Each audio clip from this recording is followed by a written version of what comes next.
A very good morning, everyone. I'm Ms. Ruchita Raju. I'm a student pursuing BSc. I'm going to talk about crystal field theory, and I will begin by outlining the contents and then highlighting the limitations of valence bond theory, crystal field theory, shapes of d orbitals, then crystal field splitting in octahedral and tetrahedral complexes, and finally, I'm going to discuss about the applications and limitations of crystal field theory. Let us see my first point, that is limitations of valence bond theory. Actually, this is the main reason why there was an emergence of occurrence of crystal field theory. Yes, there were certain limitations of valence bond theory. Let us see what are those. First, it does not explain the electronic spectra and magnetic moments of most of the complexes. It fails to explain the tetravalency of carbon, yes, which is now known to everyone. This theory does not discuss about the electron energies, and the assumptions were about electrons are being localized to their specific locations only. So, to overcome the drawbacks of valence bond theory, a new theory called as crystal field theory has been put forward in the field of coordination chemistry. Now, let us focus on the crystal field theory. This theory considers only electrostatic interactions between the central metal and the ligands. It does not have any concern regarding s and p orbitals. It takes into consideration only the degenerate d orbitals. And this theory assumes that the central metal ion has a point positive charge and that a ligand has a point negative charge. We know that whenever there is attraction between any two molecules, there is always a decrease in energy. And where there is repulsion between the molecules, there is always an increase in the energy. Same here, the repulsive forces are responsible for the splitting of d orbitals in metal cation. To form a complex compound with the negatively charged ligand, the molecules need to approach to the positively charged central metal ion. Now let us see.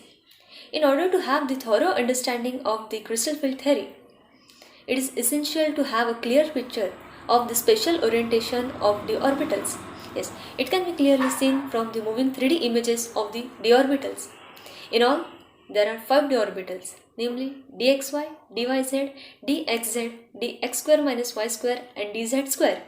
Among these, the 3 upper orbitals, yes, dxy, dyz and dzx, they are having their lobes in between the axes x, y and z.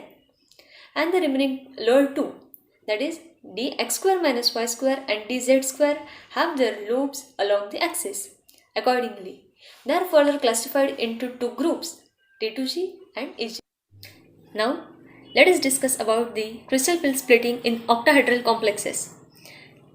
The diagram shows how ligands are approaching towards the central metal ion along x, y and z axis, where the dx square minus y square and dz square orbitals of central metal ions are present. Therefore, electrons of ligands and electrons of central metal ion present in dx square minus y square and dz square orbital are aligned and creates a repulsive force, due to which degeneracy of d orbitals get break and splitted into 2 groups. What are those 2 groups? Yes, T2G and EG. T2G set includes 3 orbitals, namely dxy, dyz and dxz. Similarly, EG set includes 2 orbitals, that are dx square minus y square and dz square. Now, let us discuss the splitting in tetrahedral complex. Here, the 4 ligands are aligned at alternating corners of a cube to form a tetrahedral crystal field, as it is seen in the figure. Yeah. The EG orbitals, that are dx square minus y square and dz square, lies in between the ligands and experiences less repulsion, and therefore the energy is lowered. Similarly, in T2G orbitals, that are dxy, dyz and dxz, they point towards the ligands and experiences more repulsion, and hence the energy is raised. Now, let us see what are the applications of crystal field theory. See on the screen. The color for a coordination complex can be predicted using the crystal field theory. And knowing the color can have a number of useful applications, such as the creation of pigments for dyes in the textile industry. It can explain the magnetic properties of complex compounds. It can also explain the high spin and low spin state of coordinate compounds. As we all know, nothing is perfect in this universe. every creature on this planet lacks in one or the more things. Similarly, crystal field theory is also lacking something. What we call it as the limitations of crystal field theory. Let us see what are the limitations of crystal field theory. So, number one, it considers only the metal and d orbitals and gives no consideration at all to other metal orbitals such as s and p orbitals. Then, it is unable to account satisfactorily for the relative strength of ligands. For example, it gives no explanation regarding why H2O is a stronger ligand than OH negative in the spectrochemical series. Then, according to this theory, the bond between the metal and ligands are purely anic. It gives no account on the partial covalent nature of the metal ligand bonds.